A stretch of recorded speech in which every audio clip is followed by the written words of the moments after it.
Hello, everybody. Welcome to a Christmas special of Reddit Roast. I am in England and therefore wearing a gilet and freezing my arse off. So apologies for the change, for the slight change of scene. If you see me shivering, that's what's happening. Christmas in the UK is beautiful, but it's not particularly warm. Bit of a shock from what I'm used to in Spain. Okay, today, Mal, nice to see you again. Today we have somebody with very rubbish goals, which I'm excited to talk about because it's such an easy thing to get right. We've got someone with GMAT waivers or GRE waivers from 5 schools. Is that the right thing to do?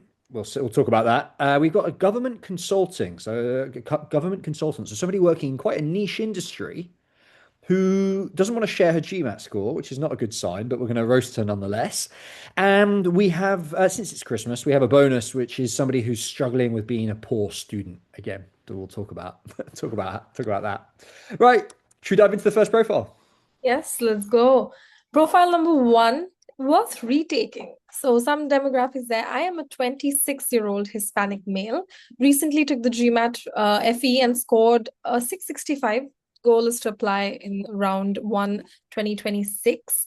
Background, I don't have a lot of extra volunteer work, so not many ECs. Working from a very young age, all 4 years of high school, interned at a law firm in Chicago through a work study program for low income families. And after that, I went to a no name college due to receiving a full ride, half based on academic merit and the other on sports. Graduated with a 3.6 GPA degree in biomedical science. During the time, some internships at various dental practices. COVID hit, got harder to do those internships, got a job at a fast food restaurant, joined as a shift manager, moved to assistant manager, then to general manager, helped stores in the Chicago area, and then relocated to help stores recovering from COVID. Was put in charge of the busiest location in that region. Um, Average sales of the company were about 2 mil, and this store that OP was managing did 4 mil. Within a year, fully staffed, brought operations up to higher than pre-COVID levels. Currently oversee about 30 associates. Have been working for 5 years. Yeah, didn't pay for college, saved a bit. Also, taught myself about investments and have self-managed 2 rental properties and various other investments. Post MBA goal, either consulting or IB. Interesting. Preferably IB, as I'm more passionate about finance related things. And I see a few questions there. Would it be worth retaking the GMAT, etc.? We will get to those. What do you think overall? I know you have some things to say about those goals. Oh, yeah. So speaking as a former investment banker, I have something to say about those goals, but let's go through the profile first. So look, a Yes. 3.6 GPA is in line. That's like bang on the average of M7s. That's fair. That's solid. A 665 GMAT Focus Edition equates to about a 710 on the old GMAT, which is about 20 points below the average of the M7s, but it's still fairly solid. So academically sound. Demographic also, Hispanic male, low income, possibly first gen as well. A probably quite a strong diversifier for the cohort, adding a unique perspective. They'll like that. Um, Nuance point on that though, being low income is not necessarily advantageous, but if you start talking about it in terms of first gen, which is how schools record this stuff, then it is advantageous. So just be sort of slight nuance there to bear in mind. Extracurriculars, there's a lack of extracurriculars, I think. Now, obviously, OP's been working a lot, and that's the main reason why. But all your peers have been working a lot, and lots of them have strong extracurriculars too. So that might be a bit of a pink flag. We can talk about how to handle that. I think that from a professional experience, it's not a typical pre-MBA industry, basically doing sort of restaurant work. But OP has demonstrated progression, has had management responsibilities far superior to most of the bankers and consultants who are applying for MBA programs. So I think those offset each other a bit. But either way, it's going to be really important to come across as super professional and like white collar professional, which is what MBA programs are looking for, and might be a bit of a challenge given that work experience. So we'll talk about that. Now, the goals, this is the main thing I have an issue with. Planning going into IB or consulting. That's basically just someone saying, I don't know what I want to do, but I want money. And school's going to see right through that. You're going to be way more specific. And obviously, even between those two, um, it doesn't look to me like OP has the markers that show that they want to pivot into investment banking. What do I mean by that? Like people who break into investment banking have got like they've got courses on how to build models. They've got early qualifications. They've got internships. They've got a network. All these things in investment banking. That's a very very difficult pivot to make. And has shown, as far as I can see, pretty much no interest in formal investment banking. By the way, buy to let rentals is not investment banking, right? Just because it's an investment, right? I could invest in Pokemon cards. It's an investment. It doesn't make you investment banker. There's a gap there. So I'm worried about those goals. I think OP has not thought about those enough yet. We need to, it needs a lot more work. So overall, reasonable academics, good professional progress, crap goals, no Hmm. extracurriculars. But since OP is applying round one next year, he has 9 months to fix those gaps. That's where he's up to. Okay. And OP's question is about the GMAT. Would it be worth retaking that? Yeah, I mean, he's got 9 months. I would definitely spend the first 3 months doing GMAT studies. To put this into context, when we're working with round one clients, we start around April-ish. Mm. So even if OP decided he wants to invest in a really good admissions consultant, he's still going to have till April, realistically, to do his own thing. And in that time, yeah, extracurriculars and GMAT, that's a really sensible plan. And what, 3, 4 months, maybe can take the test another two, maybe even three times, depending on how many times he's taken it. And that will definitely give him optionality. Maybe he doesn't get a higher score, in which case, fine, no harm done. But the optionality counts for something. So I think those are the two things I'd be focusing on. Okay. And what schools should I target based on work experiences profile OP's asking? Yeah, look, I mean, I was basing those or comparing that GMAT and GPA to the M7 kind of averages because I think that's really where OP could, in an ideal world, be aiming bottom of the M7. That's Mm. reach. That requires, extracurriculars to come through well. That requires GMAT retake to come through well. That's reachy, but it's reach. Mhm. Mid and kind of perhaps more realistic is the sort of the T10s, T15s of the world. For me, that's like, especially if investment banking becomes a real serious goal, then it needs to be like outside of M7, but strong at investment banking. The two that jump out are NYU Stern and Cornell. I Mhm. think Yale is potentially in there. I think they'd like the diversity aspect of the background. Tuck, perhaps, although it's a very small program. But that kind of T15, T10 layer is where I think OP should really be focusing. Okay. And I just want to know what can OP do to strengthen, the application. We just spoke about the goals being not a good fit. So what do you think would be the right kind of goals that OP can target based on, professional experience? Yeah, good question. Like it's all very well for me to slate what he's written, but what about suggesting something constructive? Yeah, okay. Um, I think the general advice here when it comes to goals is to try and come up with goals that capture what you've been doing and where the direction you want to head. So either think about it in terms of a long-term dream and then back out the short-term goal from that, Mm. or take, for example, your hobbies and what you're currently doing in work and combine them into something.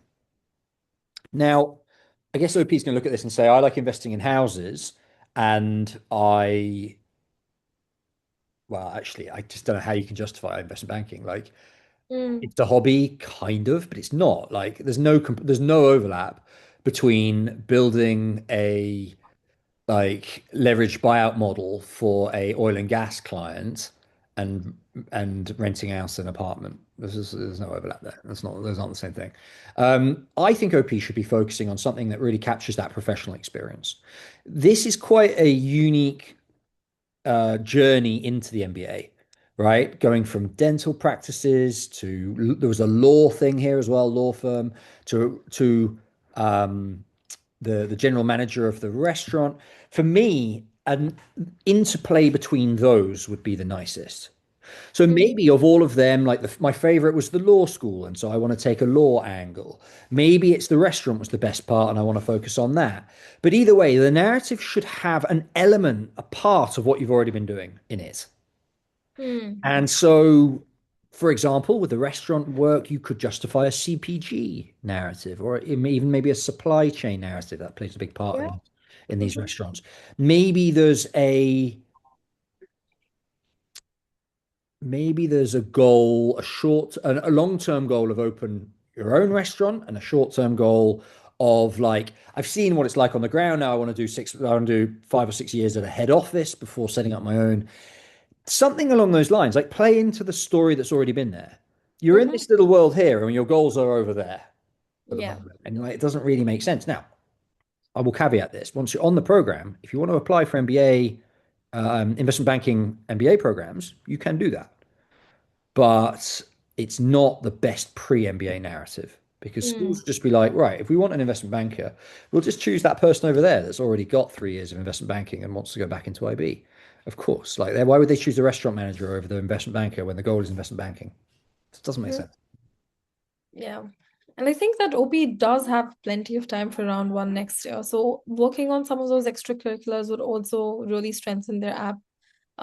Yeah, picking up just using this time to start building if he doesn't have any. Totally. Yeah, Yeah. maybe it's that he does and hasn't mentioned them, but Mm, possibly that they're yeah. just not there. Yeah. Yeah. Okay. I think we've roasted and given advice to OP. Upvote as Let well. yeah, upvote as well. Yeah, just quick skim of the comments. 665. Mm, It's it's about 710 equivalent. The people always say this. I know someone who got in. Yeah, right. But that does not mean that this person was everybody. probably Yeah. probably had a perfect profile except for. Yeah. And the OP doesn't have a perfect profile except for the GMAT. So I disagree with that. Um, I mean, that is objectively not a very good score, right? Okay. Yeah. So yeah. Yeah, OP, you have time. Do it. Do You have retake the time. GMAT. Exactly. And you're already halfway there, right? If you're already scoring 665, like you only need 20, 30 points to be in a really competitive spot for the M7s. Given the time you've got, I think that's probably the best thing. Okay. Okay. Cool. Sam, are we ready for profile two? Yeah, let's do it. All right. Chances at NYU, full-time versus tech MBA. Quick background, a B.Tech undergrad with an 8.2 out of 10 GPA, 327 GRE, 6 years of work experience in analytics, strategy, and growth at a multinational bank, and currently at a unicorn fintech startup. Has worked in two unicorn fintech startups, in fact. Male 27, India. Short-term goal, pivot to PM strategy in tech financial services. Long-term goal, leadership positions, entrepreneurship in the same industry. A bunch of extracurriculars, but nothing over the top. So nothing really mentioned here. Reapplicant at most places had applied 2 years ago, had applied to Yale and Tuck in round one, this time in this cycle, and got dinged. So I'm planning to apply now to Haas, UCLA, Darden, and the moonshot, the reaches are Wharton and CBS Kellogg. I am considering also to apply to USC, Georgetown, and Tepper. Confused if OP is confused about applying to the tech MBA programs as well. I think that's also a consideration. And NYU and Cornell. It'll be round three for NYU, so the chances are lower, and the seats for the tech MBA seems like they're lower. OPs from an ORM or as overrepresented pool. Not sure if they should apply full-time or tech MBA, and if they should consider asking Hmm. that. Okay. Just overall, what's your read on OP's profile? Yeah, look, stats, academics, pretty meh. 8.2 CGPA, 327 GRE. It's a solid, perfect quant score there is nice. Yeah. So academically sound, maybe a little bit on the low side given the demographic. Mm. Indian male applicants historically do very, very well on the standardized tests. Indians in general, but especially the sort of this demographic here. So okay academics. Let's keep going and look at the rest. So work experience is 6 years at yeah, 6 years of work experience and male, Indian, 27, overrepresented, very overrepresented to be clear on the demographic front.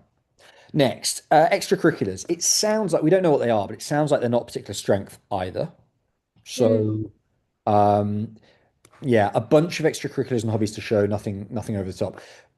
I feel like OP maybe has potential to strengthen those. Maybe they're not strong yet, but it does sound like there might be if OP decides to delay an app a little bit. I'm going to assume that OP might have the chance to strengthen those applications, those extracurriculars. So not great now, but potentially better later on the extracurricular front. Professional analytics in startups is cool. This is some quite cool work experience here, especially if those brands are strong, right? If that's a mhm. unicorn that they have, those unicorn startups are ones that they will recognize the name of. That is a strengthener for OP's profile for sure. The goals are very, very sensible, right? Particularly compared to the last candidate we just roasted who wanted to pivot into something completely different where they have no experience whatsoever. That is a very sensible set of goals. That's a continuation of what OP's been doing. A bit of a job shift, but lots of the same industry, lots of the same responsibilities, and very, very nice and well thought through there. So great goals. So sensible overall candidate. And I think OP, interestingly, I think OP is talking about exactly the right schools for a change. Um, Maybe a little bit ambitious at the top end. And a general rule of thumb here is if you're applying to kind of, if you're looking at the Georgetowns and the Teppers, you probably wouldn't also be applying to Whartons and CBS of the world. I'm not saying. I think in this case, OP. I think I'd be leaning towards the sort of the lower end of that. But just generally to all candidates, if you're applying to a T, what 30 and Wharton, one of those is off, right? Very rarely the candidates. Well, if you're a Wharton candidate, you probably shouldn't be applying to Georgetown. And if you're not strong enough, if you're strong enough for Georgetown, but not strong enough for Wharton, well, that's a wasted application as well. So a bit of a disconnect there. Um, so that's everything. Otherwise, a good set of target schools that I think OP is more or less in the right kind of in the right place. Particularly given the sort of the tech financial Mhm. services focuses. These West Coast schools, the USC Marshalls and the UCLA's and Haas, they all make a lot of sense. Yeah, I think OP's got a really good sort of a solid plan in place. And what do you think about the tech MBA programs at NYU and Cornell? Do you think OP should apply? And OP has mentioned that they're concerned that it's round three and the chances might be lower and they're ORM. Not Yeah. sure. What do you think? I mean, Opie's right. I think he's hopeful that someone's going to say, no, you can apply, but no, he's right. He's ORM. It's late. He's not in a position to throw what they call an application into what they call the diversity rounds. These late rounds, particularly for a tech MBA. I think they're going to have their fair share, their fill already of people with this experience and this background. I think OP unfortunately needs to wait until next Mhm. round. Um, I think that the kind of the way that I'm thinking about this is OP's done a lot of the work already, right? Great career background, solid GRE, perfect quant score, etc. Why let yourself down by applying in the round that really doesn't fit you? I know it's difficult, and you're in GMAT, you're in MBA mode, and you're on Reddit, and you've done your test, and you want to get into you want to start applying. But I think Yeah. OP in this case would be letting himself down to apply in the diversity round. And what do you think about the test waiver? Like OP thinks that they should ask for like he should ask for a GRE waiver, um, What for and will be a the reapplicant if he does apply for the full-time program. Yeah, look, there's two questions there. There's generally I'm not a fan of waivers. People who in the real world, people who apply for waivers have tried the GMAT, they've tried the GRE, they've got a GRE that's like they're struggling to get it above like 310 total. A 327 with a perfect quant score is not GMAT waiver territory. This OP should absolutely not even be thinking about waivers right now. So that's one question answered. Mm-hmm. And then the other question, can you say it again? Was just OP's comment was that he'll be a reapplicant for the NYU full time. All right. So the Mm. point about reapplications is, I think one of those old school philosopher types said insanity is doing the same thing again and expecting a different outcome. Well, Mhm. reapplying with the same profile again and what, just hoping for Mhm. something different is it's just not going to work.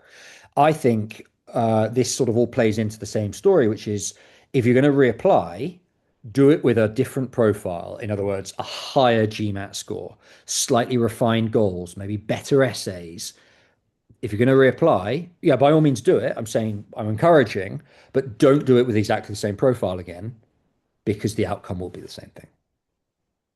And do you think it's a full time versus the tech MBA for Okay. NYU? What do you think there? Yeah, look, I think it depends on how techie his work has been. It sounds like it's been pretty techie and that he could get by. I think like kind of the rule of thumb that I use on this is like if you're actively coding in your Mhm. job, then the tech MBA is a good fit. Mm. That's like my kind of my rule of thumb. And I don't know, to be honest, based on this background, whether OP is doing that. There might be a bit, but it doesn't sound particularly hardcore.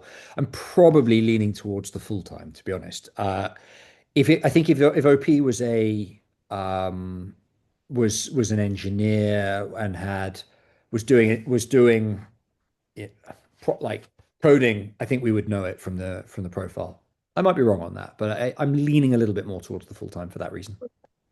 Okay. All right. So that's OP's questions answered. In general, what do you think he can do to strengthen his profile for his, as an ORM applicant? Yeah, two key things. I'm not going to overcomplicate this. So one, be sensible about timing. Don't apply Hmm. in the diversity round. Add schools. Don't if you're going to be reapplicant to some schools, make sure you're adding some other schools that you're not reapplicant to. That's two. Three, a proper ding analysis. Right? He's a reapplicant and it didn't go well. Something, and this could be relatively easy to fix. Something in that narrative is going wrong, potentially. And a ding analysis will identify whether there's any really obvious things that need to be changed Hmm. in the portal. Obviously, there could also be here an element of visas. The US job market is not particularly easy at the moment for that demographic, and particularly in in that might have been a factor, possibly, which might also be improving. So it might also be worth just considering other schools, for example, in the UK. Fintech in London is booming, and OP is in that sector. Fine if that's not what OP wants, but also considering diversifying the school list is something that could be Hmm. considered. Certainly, what we're seeing among our other clients who are applying to US schools with a few UK schools as sort of safer options or as backups or whatever. That's another thing that OP could do. And then I think the last thing is like this bunch of extracurriculars, try and formalize these, Hmm. right? Nothing over the top to show. Well, but there is some stuff there. So take something that's been fairly casual and turn it into an actual solid extracurricular. For example, like you're in a running group. I go running with a running group every Tuesday and Friday evening. Okay, we'll take up a leadership role in that group. Offer to take control of the Facebook page. Take up a leadership role in that group so that you can put it on your resume as a title, as a proper extracurricular with a responsibility and a title and whatever. And then all of a sudden, relatively different, not that much extra work required. And you all of a sudden you've got an MBA extracurricular you can use. Hmm. So try and formalize these extracurriculars. That's the other thing I would do between now and a round one application next year. Okay. All right. That's all for OP. Shall we move on to our profile three for today? Yeah, let's do it. Okay, chances at top programs applying early fall 2026, having some anxiety about the right fit and if it's worth it to do the MBA. Done two campus visits at Duke and Darden. Um, degree 3.3 undergrad from a top five public university in public policy and entrepreneurship. Worked three jobs to pay off school. GMAT taken once, not the score I'm looking for, so hasn't mentioned it, considering switching to GRE. Demographic, US citizen, white female. Work ex 5 years, market research for PR firm. transition to government consulting within two federal departments, all work out of DC. Extracurriculars, there's a lot there. Leadership positions in multiple orgs and on a local library board. Started a community network to provide aid for low-income people in my area. Volunteer as a campaign manager for the local election in 2022, and also is doing some small business consulting on the side. Post MBA goal, join or start firm doing small business consulting in rural areas and work in impact investments in rural Appalachia.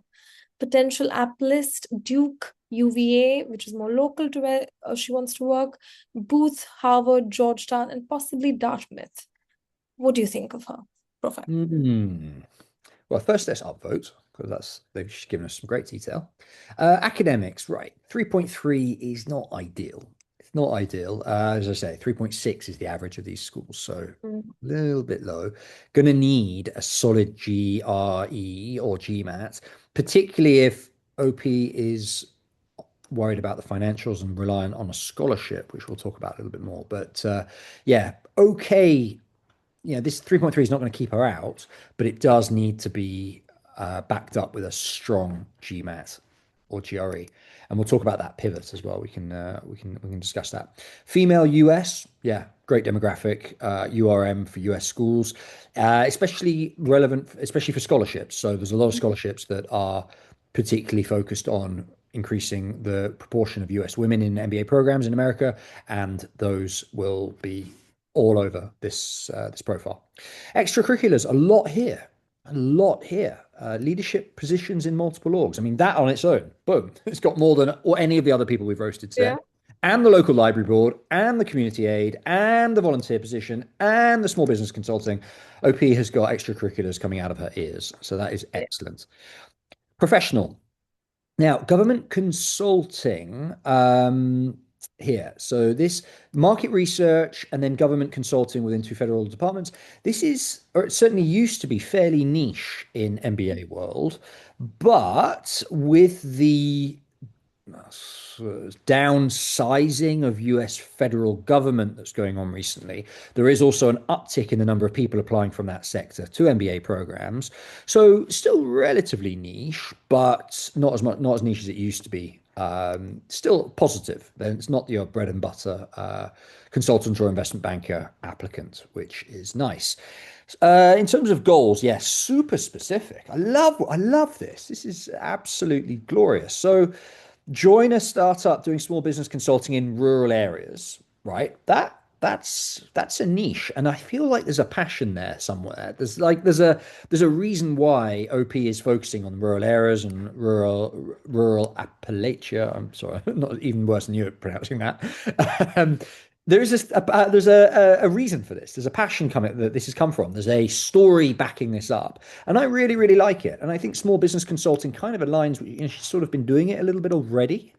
So there's a continuation of that, and there's a really nice career story, which is like, I've been doing all of this other work, but on the side, I've been doing small business consulting, and that's the bit I really enjoy. So after the MBA, I want to take all of that experience and channel it into this one role, and that's a great career goals essay. And then in terms of so the overall kind of summary of this, I think OP has a solid profile for T10, T15. I think bottom of the M7, maybe with a very high GMAT GRE score, right? So that sort of kind of brings in the Booths of the world that OP's talking about. I think I'm not seeing anything stand out enough for Harvard personally. And again, if you're looking at Harvard and Georgetown on the same candidates looking at both of those, one of those is off.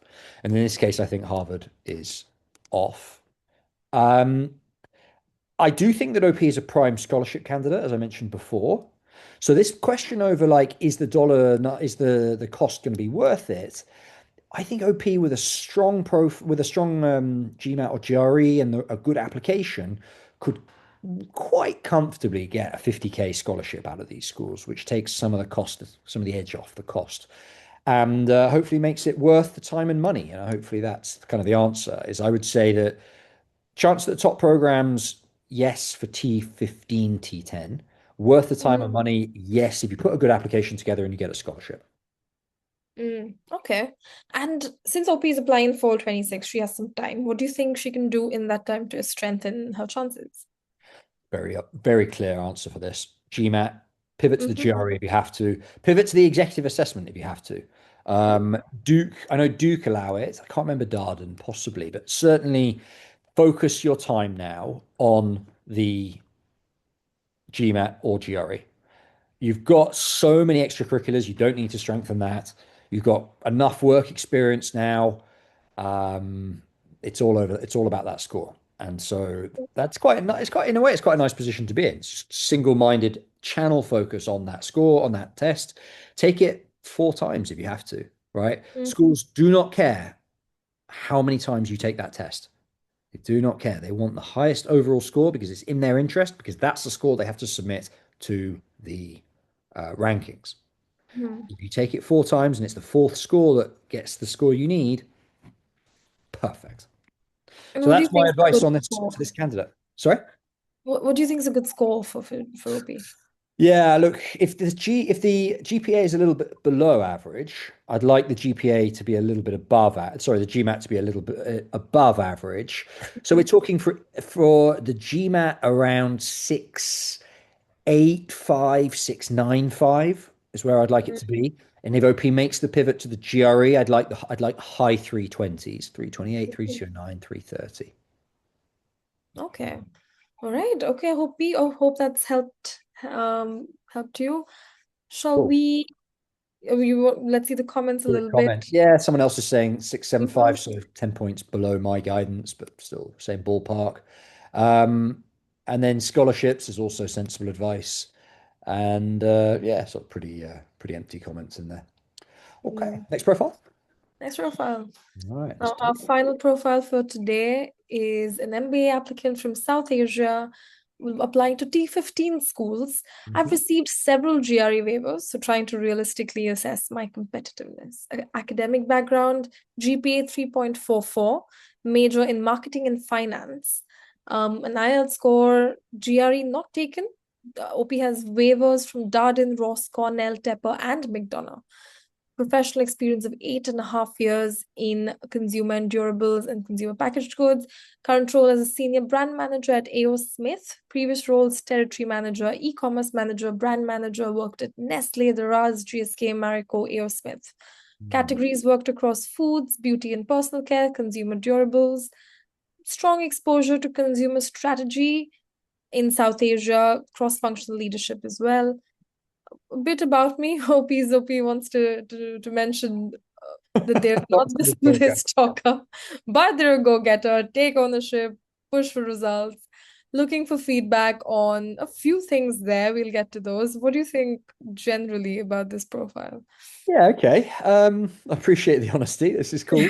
Um, so let's go from the top then. GPA, like 3.44 out of 4 is not ideal. 3.6 is the average of M7, so a little bit below. Um, and the GRE has not been taken yet. So this, to be honest, is a classic case of somebody who could do with a GMAT score to offset a slightly low GPA. So yeah, he's secured the waivers, but that's not an escape. That's not an Mm-hmm. escape. That means he can apply, but net, he's still going to be detrimental to their academic averages Yeah. generally. So I would not necessarily be pursuing this waiver strategy, but we can talk about that. So, okay, academics, not a train wreck, but certainly not strength of the profile. Demographic, I believe so. South Asian, I'm going to say ORM a little bit carefully. There are areas of South Asia that would not be considered ORM, but generally, yes. And then also a bit on the older side. I think it was 8 years of work experience, 8.5 years of work experience. Now, especially if that's 8 years now, which Mm. means at matriculation, 9, maybe even 10 if he delays his app. So definitely on the older side, considering the average at these schools is like 4.5, 5 years of work experience. So that is going to be a question. Now, the way that schools are typically going to look at that is going to say, okay, we can have somebody with more work experience, if you bring management experience. We don't Mm, explicitly know whether OP has management experience right now, but he does have good professional experience. These are good brands that the schools have heard of. I've worked with clients from these companies in the past who have done well on MBA applications. So we know that in terms of the breadth of experience and the branding of the companies that he's worked at, that the professional side is strong. And if he's also had management experience, that will offset the age. mhm, OP, if you have got management experience, direct leadership experience of others, you'll want to make sure that comes up in your essays. For example, a Harvard leadership essay, et cetera, et cetera. mhm. Okay. Um, and then just one other point on the CPG sector generally. An important sector in the world tends to be a little bit underrepresented in MBA profiles.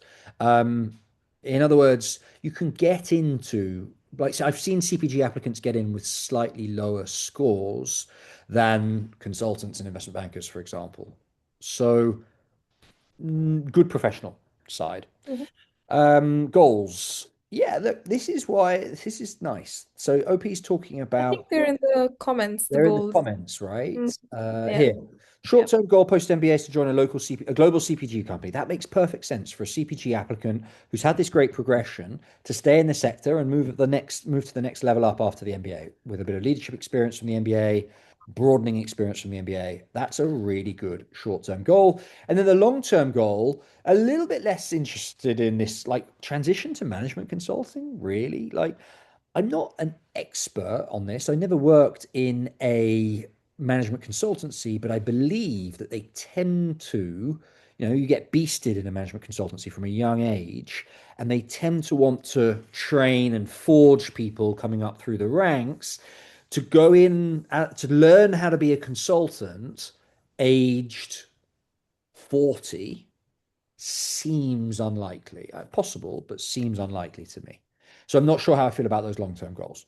Mhm, And then in terms of yeah, so overall, I think management experience will be the key factor that differentiates OP. Someone's been downvoting that. Losers, mhm, get a life, mhm, people.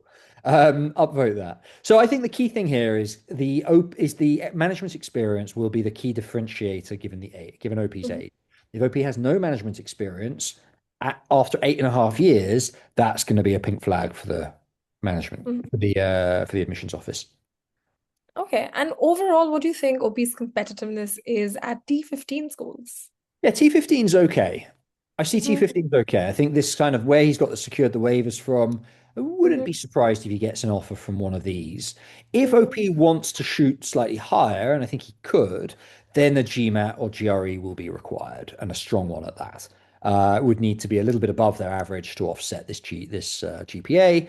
So again, kind of like I said for the last roast, about 328 on the GRE side, 685, 695-ish on the GMAT side would be really nice. Okay, and OP's next question again relates to this: if the GRE waiver and the profile is strong enough, Yeah. and yeah, it's not ideal, I think, right? Not ideal. Look, as a general rule, people who succeed using waivers have got strong academics elsewhere. Hmm. Because so ultimately the school here they want to know that you're going to be able to handle the academic parts of the program. So if you've got a really high GPA and a really technical quantitative undergrad and a role that kind of continues that and uses that, you're more likely to secure a waiver successfully and get admitted after securing that waiver. If you if you apply with a waiver but with a weak GPA, the question is there still, are you going to be able to successfully handle the academic rigor of the course? And more importantly, because they have given you a waiver, so you kind of think they're like, yeah, a bit on the fence, but we'll give him the waiver anyway because let's encourage the application to come in regardless. But then they have to consider their rankings.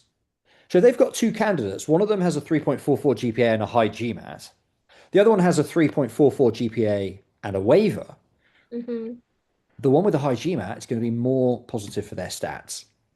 So my thoughts on this on the waiver is yes, with these schools he'll probably be okay. He'll probably get an admit.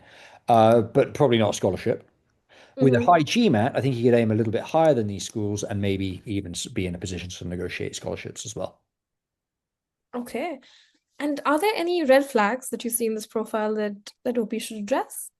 Nothing about extracurriculars, I don't think, right? Hmm.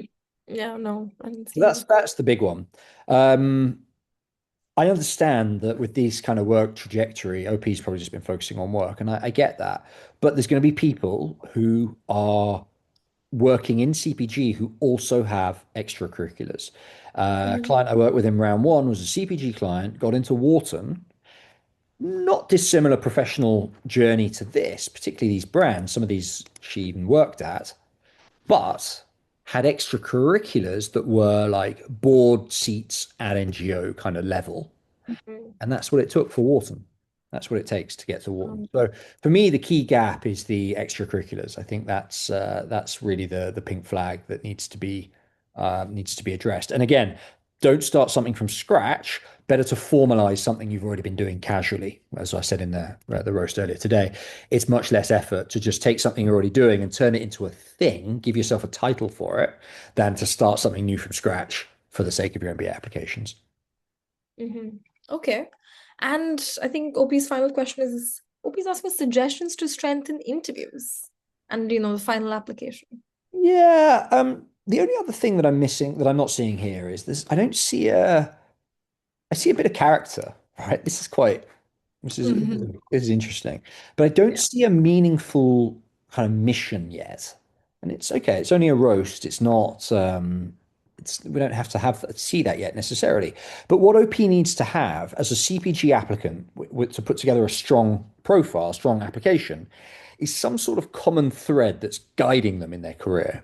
So things that I've seen from CPG applicants in the past, to give you an example, sustainability, right? CPG is a heavily is an industry that really will affect ultimately the world, whether it's in terms of putting plastic into the oceans, whether it's in terms of, recycling, whatever. That's one.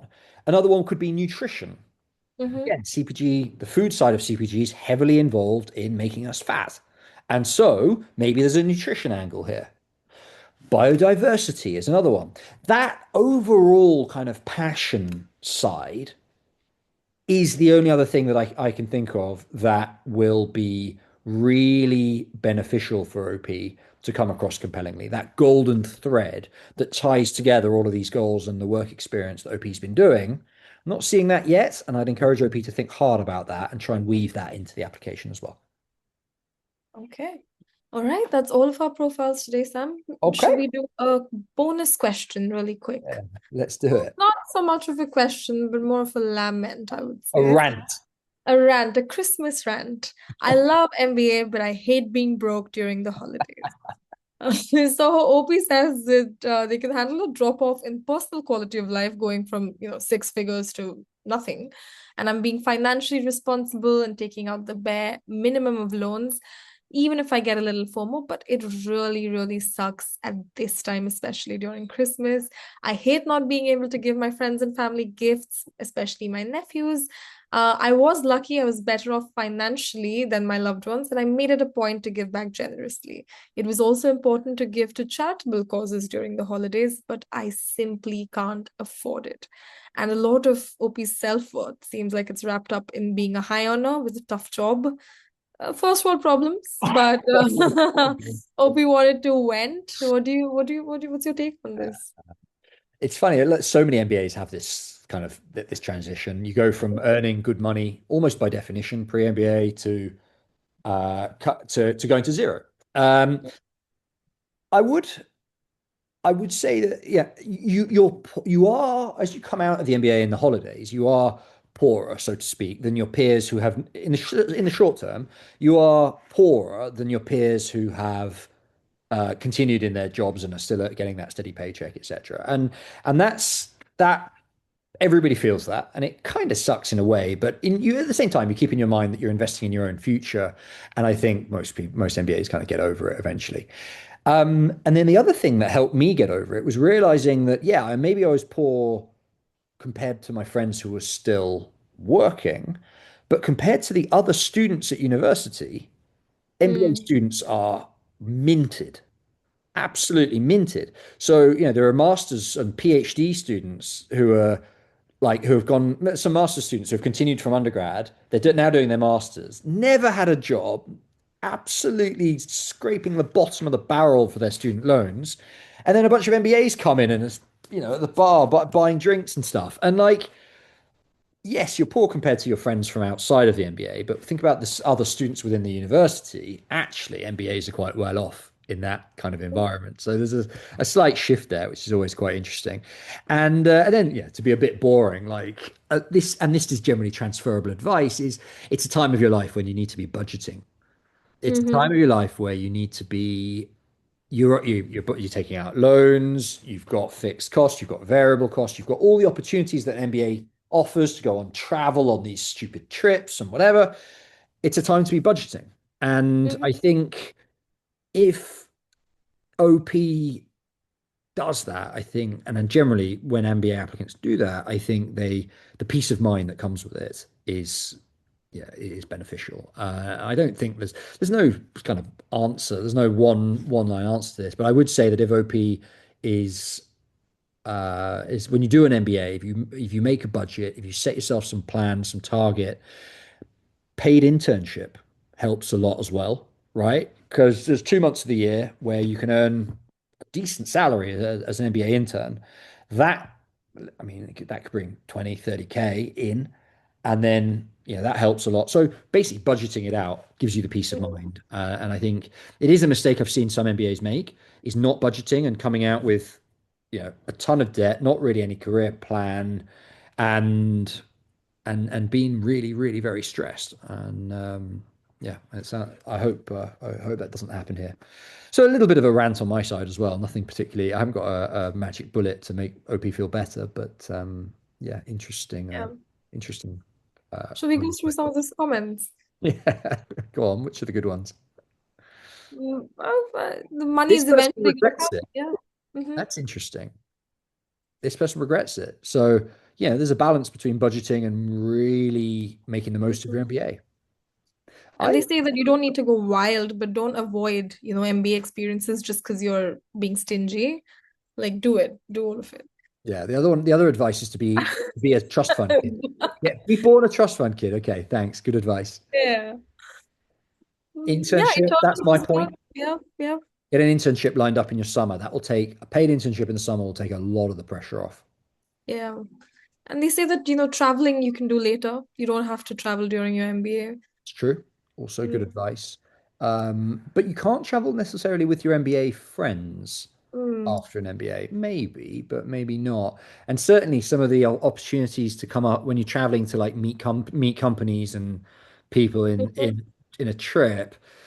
I don't think a post MBA trip is going to be as good as a pre MBA trip or as a during MBA trip, but fine. Yeah. Third world citizen here. I can relate. Having a change of lifestyle sucks, but it's only temporary. Fine. It'll be At worth least you it. didn't do it during COVID. What's that? Yeah. At least you didn't do your MBA during COVID. Yeah, that's also a fair point. That sucked. When programming went online a couple of years ago, fuck, however long it was now for COVID, they started doing like remote trips where people would sit on their computer and meet executives from random countries over Zoom. Like, what a nightmare. So at least it's not that. Yeah, But no, I I think agree. generally, like, yeah, I think people Yeah. are. But I think that the bigger question here is don't get financial advice from Reddit. Yes, good, great takeaway for us. On that note, Mal, great to see you again. Great roast as usual. I'll see you again in the new year, and Yes, have a lovely few days and the Christmas period. And yeah. thanks again for all your hard work. Great Christmas to you too. See ya. Amazing. Take care.